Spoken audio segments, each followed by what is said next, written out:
بھائی سوری کرنے کے لیے تیار ہے اور دوسرا بھائی معافی دینے کے لیے تیار نہیں، وہ صلح کے لیے آنے کو تیار ہے اور یہ صلح کے لیے اسے اپنے گھر میں ویلکم کرنے کے لیے تیار نہیں، تو اس سے بڑی اور زیادتی کیا ہوگی کہ سگے بھائی کو انسان سینے سے لگانے کے لیے تیار نہ ہو؟ تو قیامت کے دن اس کا جواب تو دینا پڑے گا۔ حدیث میں تو آتا ہے صلہ رحمی ایسی چیز ہے، اللہ نے فرمایا کہ صلہ رحمی کو میں نے اپنی ذات کے ساتھ جوڑا ہے، جو اب رشتہ داروں کے ساتھ تعلق کو جوڑے گا میرے ساتھ جڑ جائے گا، اور جو رشتہ داروں کے ساتھ تعلق کو توڑے گا میں اپنی ذات سے اس کو توڑ دوں گا۔ تو رشتہ داروں میں سب سے مضبوط تعلق بھائی کا ہے، تو بھائی کے تعلق کو آج ہم نے سب سے کمزور تعلق بنایا ہے۔ قرآن و حدیث کی ساری تعلیمات نظر انداز ہو گئی، صرف بیوی کے اشاروں پہ ناچنے والے بن گئے۔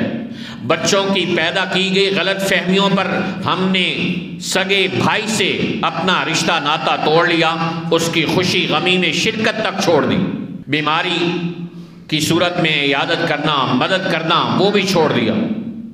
اور بھائیوں میں کیا رشتہ، لڑائی کیا ہے؟ بس صرف عام طور پر غلط فہمیاں اور بدگمانیاں ہوتی ہیں، جو بیویاں پیدا کر دیتی ہیں یا اولاد پیدا کر دیتی ہے یا جائیداد پیدا کر دیتی ہے۔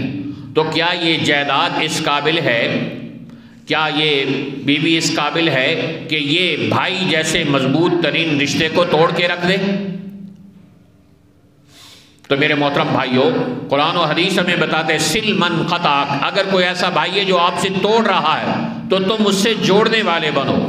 وَأَعْتِ مَنْ حَرَمَكَ، اگر آپ کے سگے بھائی نے آپ کی بیٹی کی شادی پر آپ کی مدد نہیں کی اور آپ اب صاحب حیثیت ہیں تو آپ اپنے بھائی کی مدد ضرور کرنے والے بنیں۔ اگر آپ کے بھائی نے آپ کی بیماری کے موقع پر، آپ کی بیوی کی ڈیلیوری کیس کے موقع پر آپ کی مدد نہیں کی اور آپ صاحب حیثیت ہیں اور آپ کا بھائی مستحق ہے تو آپ اس کی مدد ضرور کرنے والے بنیں۔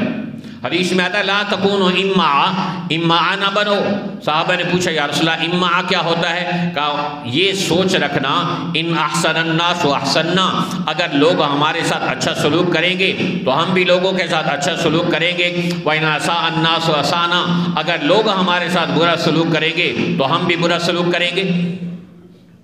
کہ بھائی میری خوشی میں نہیں آیا، غمی میں نہیں آیا، میں بھی اس کی خوشی اور غمی میں نہیں جاؤں گا۔ تو کیا فرق رہا دونوں میں؟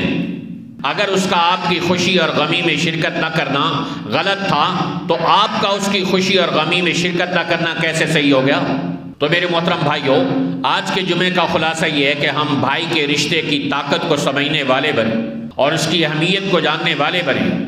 رسول پاک علیہ السلام کا فرمان ہے جو آدمی چاہتا ہے کہ اس کی عمر میں برکت ہو اور اس کے مال میں اللہ اضافہ کرے فَلْيَصِلْ رَحِمَهُ، تو وہ رشتہ داروں کے ساتھ اپنے تعلق کو جوڑ کے رکھنے والا بنے۔ آپ نے فرمایا لا يدخل الجنة قاطع، جنت میں رشتہ داروں سے تعلق توڑنے والا داخل نہیں ہو سکے گا۔ تو بھائی سے آپ تعلق توڑ کے آپ نمازیں پڑھ کے کھڑے ہیں کہ جی بس میں نمازوں کی برکت سے جنت میں چلا جاؤں گا، اللہ کے نبی کا فرمان آپ نے نہیں سنا کہ جو اپنے رشتہ داروں کے ساتھ تعلق توڑے گا وہ جنت میں داخل نہیں ہو سکے گا۔ تو جن کے بھائی ناراض ہیں یا جن سے ہم ناراض ہیں، آج ہم جا کر ان سے سوری کرنے والے بنیں، ان کو منانے والے بنیں اور خوشی اور غمی میں ان کے ساتھ تعاون کرنے والے بنیں۔